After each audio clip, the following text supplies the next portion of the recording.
اعوذ باللہ من الشیطان الرجیم بسم اللہ الرحمن الرحیم السلام علیکم یا اہل بیت النبوہ۔ گفتگو جاری تھی ہماری زیارت جامعہ کبیرہ کی شرح کے حوالے سے کہ ہم ان جملوں تک پہنچے کہ اشہد انکم الائمۃ الراشدون المہدیون المعصومون، کہ کل ہم نے معصومین کی شرح المکرمون کہ جمع مکرم ہیں المکرمون، اسم مفعول باب تفعیل کا،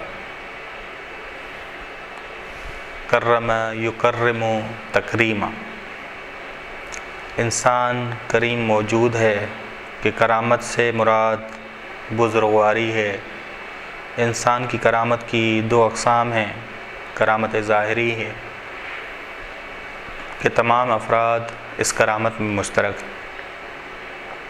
امام محمد باقر علیہ السلام فرماتے ہیں خلق کل شیء منکبا غیر الانسان خلق منتصبا، ہر چیز زمین کی طرف نظر رکھنے والی ہے انسان کے علاوہ، کہ انسان کو بلند کھڑا ہونے والا خلق کیا گیا ہے تاکہ بلندی کی طرف نگاہ کرے، بلندی کی طرف نگاہ کرے۔ امام جعفر صادق علیہ السلام فرماتے ہیں کہ لیس من دابۃ ولا طائر الا وہی تاکل وتشرب فیہا ولا ترفع بیدہا الی فیہا، کوئی جاندار، کوئی پرندہ ایسا نہیں کہ جو کھائے پیے اور ہاتھ کو کھانے کی طرف لے کے اپنی طرف لے آئے سوائے انسان کے، باقی سارے جو ہیں اپنا منہ اس کی طرف کرتے ہیں، کھانے کی طرف کرتے ہیں، نیچے جھکتے ہیں۔ انسان ہے جو اپنے ہاتھ بلند کر کے اوپر لے آتا ہے، کھانے کی طرف ہاتھ بڑھا کے ہاتھ کو اوپر لے آتا ہے۔ ولا شرابا غیر ابن آدم کے علاوہ، فإنه يرفع إلى فيه بيده، بس وہ اپنے ہاتھ کو بلند کرتا ہے اپنے منہ کی جانب تاکہ کھانا کھائے یا پانی پیے۔ امام علی نقی علیہ السلام فرماتے ہیں کہ کمال الخلق للانسان کمال الحواس، انسان کے کمالات یہ ہیں کہ انسان کے حواس کامل، انسان کے حواس کامل، انسان بہترین طور پہ صحیح اور برے میں تمیز دے سکتا ہے، صحیح اور برے میں تمیز دے سکتا ہے۔ کہ تکریم معنوی کہ عقل سے ظاہری انسان کو تکریم ملتی ہے، معنوی تکریم انسان کو عقل سے ہی انسان کو ظاہری تکریم حاصل کرتا ہے۔ انسان ظاہری تکریم یہ ہے کہ حلال کھانا کھائے، حرام کھانا نہ کھائے، یہ ظاہری تکریم، ظاہری کرامت ہے۔ صفائی پسند ہے، یہ ظاہری تکریم ہے۔ معنوی تکریم بھی ایسا ہی ہے کہ حق اور باطل کو عقل کے ذریعے ہی جدا کرتا ہے، عقل کے ذریعے ہی جدا کرتا ہے، خیر اور شر میں تمیز عقل کے ذریعے دیتا ہے۔ بس جس طرح ظاہری تکریم بھی ہے، ظاہری کرامت بھی ہے کہ شریعت ہے حلال کھانا ہے، پاک کھانا ہے، صاف رہنا ہے، اسی طرح معنوی تکریم بھی ہے کہ عقل سے انسان حق اور باطل میں جدائی کرتا ہے، خیر اور شر میں جدائی کرتا ہے۔ مادی اور معنوی حوالے سے دونوں لحاظ سے انسان کریم ترین موجود ہے کہ قرآن نے کہا وَلَقَدْ كَرَّمْنَا بَنِي آدم، ہم نے کرامت دی ہے بنی آدم، ہم نے کرامت دی ہے بنی آدم کو۔ اس کے آیت کے آخر میں دیکھیں کہ وَرَزَقْنَاهُم مِّنَ الطَّيِّبَاتِ، ہم نے اسے پاکیزہ رزق دیا ہے اور ہم نے اکثر مخلوق پہ فضیلت دی ہے اسے۔ وَفَضَّلْنَاهُمْ عَلَىٰ كَثِيرٍ مِّمَّنْ خَلَقْنَا تَفْضِيلًا، بس کرامت معنوی امام محمد باقر علیہ السلام فرماتے ہیں کہ خداوند عالم نے مومن سے بڑھ کر کوئی کرامت والا پیدا ہی نہیں کیا، مومن سب سے زیادہ کرامت والا ہے۔ کیوں؟ لأن الملائکۃ خدام المؤمنین، کیونکہ ملائکہ مومنین کے خادم ہیں، وَأَنَّ جَوَارَ اللَّهِ لِلْمُؤْمِنِينَ، خدا مومنین کے قریب ہے، خدا مومنین کے قریب ہے، یعنی خدا کی خاص رحمت مومنین کے قریب، خدا کی خاص رحمت معیت تو عام ایک ہے جو سب کے ساتھ ہے خدا، ایک معیت خاص، خدا کا قرب خاص. وَأَنَّ الْجَنَّةَ لِلْمُؤْمِنِينَ، جنت مومنین کے لیے.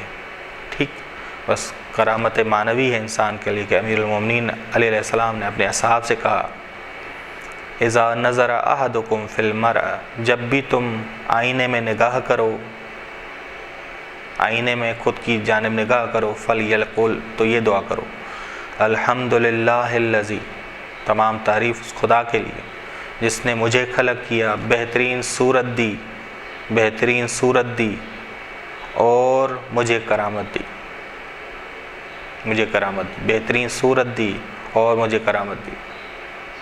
بس نگاہ صرف بہترین صورت، ظاہری صورت پہ نہ جائے، صرف وہ باطنی صورت کہ فطرت کا خزانہ میرے اندر رکھ دیا، نفس لوامہ کا خزانہ میرے اندر رکھ دیا، یہ بہترین صورت ہے خدا جو تو نے مجھے دی ہے، تبھی تیری تعریف ہے، تبھی تیری حمد ہے. بس یہ امیر المومنین علیہ السلام کا کلام. امام محمد باقر علیہ السلام فرماتے ہیں کہ ان اللہ خداوند، یقیناً خداوند عالم کافر کی روح کو کرامت نہیں دیتا. بس کرامت بھی معنوی کرامت سب کو نہیں ہے، کافر کی روح کو کرامت نہیں دیتا بلکہ مومنین کی ارواح کو کرامت دیتا ہے، مومنین کی ارواح کو کرامت دیتا ہے. کرامت حقارت کے مقابلے میں، کہ سورہ حج کی آیت نمبر 18 ہے کہ خدا جس سے ذلیل کر دے، حقیر کر دے، اس کے لیے کوئی کرامت نہیں، کرامت نہیں ہے. یا ان اکرمکم عند اللہ اتقاکم، سورہ حجرات آیت نمبر 13، کہ تم میں سے زیادہ کرامت والا وہ ہے جو زیادہ متقی ہو. یا امام محمد باقر علیہ السلام کی دعا کہ تمام تعریف خدا تیرے لیے ہے، تو ہی میرا وکیل بن، تو ہی مجھے کرامت دے، مجھے لوگوں کے حوالے نہ کر دے، خدا مجھے لوگوں کے حوالے نہ کر. بس کرامت یہ ہے کہ تو میرا وکیل بنے، خدا تو میرا ساتھ، تو میرے ساتھ ہو. بس اہل بیت علیہ السلام کی کرامت، کہ اہل بیت علیہ السلام کی کرامت مختلف طریقوں سے ثابت ہے. اول، یہ حضرات عبادت کرنے میں کامل بندے ہیں، کامل بندے ہیں، کبھی بھی اپنی بات کو، اپنی چاہت کو خدا کی چاہت اور خدا کے حکم پر مقدم نہیں کیا. عباد، یہ زیارت جامعہ کہہ رہی کہ عباد مکرمون، یہ کرامت والے بندے ہیں کہ کبھی بھی اپنی بات، اپنی چاہت کو خدا کی چاہت پہ مقدم نہیں کیا اور ہر وقت خدا کے حکم کو بجا لاتے ہیں. بس یہ مظہر کرامت خدا ہیں، مظہر کرامت خدا ہیں. کرامت حکمت عملی میں فضیلت اخلاقی ہے اور کرامت حکمت نظری میں کمال وجودی ہے. خداوند عالم کے ساتھ کرامت میں متصف ہونا ہے انسان، اور محمد اور آل محمد علیہ السلام متصف ہوئے ہیں. اقرأ وربک الاکرم، سورہ الگ آیت میں پڑھو اپنے کریم رب کا نام. بس صرف پڑھنا نہیں، متصف بھی ہونا ہے.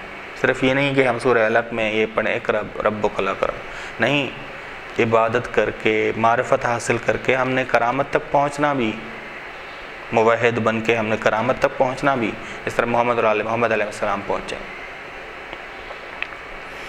ہمارا تعلق قرآن سے ہو. وہ حضرات محمد اور آل محمد علیہ السلام کریم بنے ہیں کیونکہ وہ ہم شکل قرآن بنے. قرآن بذات خود کریم ہے. جب کوئی ہم شکل قرآن، اپنی پوری زندگی، جس کی پوری زندگی قرآنی ہو، وہ ہم شکل قرآن ہے. سورہ واقعہ کی آیت نمبر 77 ہے، اِنَّهُ لَقُرْآنٌ کریم، بے شک یہ قرآن کریم. بس جو قرآن کے ساتھ، قرآن کے ہم شکل ہو جائیں وہ بھی کرامت والے ہیں.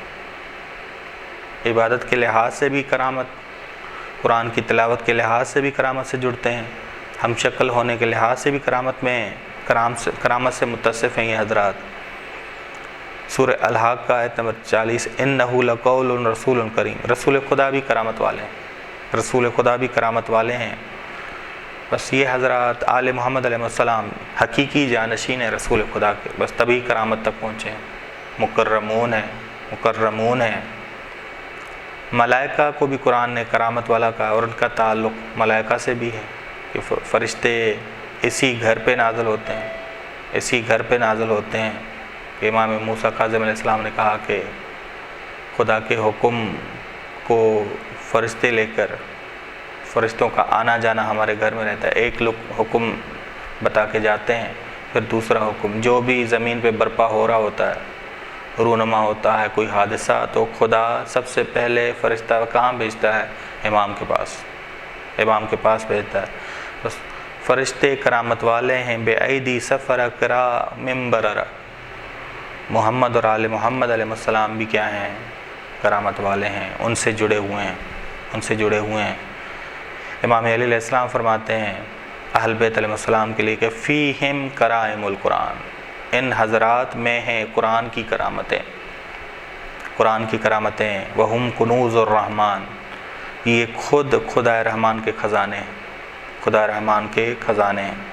بس محمد اور آل محمد، امام علی نقی علیہ السلام فرما رہے ہیں کہ مکرمون ہیں، مکرمون ہیں، کرامت تک پہنچے ہیں۔ اب کرامت قرآن سے جڑنے کی وجہ سے بھی ہے، خدا کی توحید اور عبادت کرنے کے لحاظ سے بھی ہے، ہم شکل قرآن ہونے کے لحاظ سے بھی ہے۔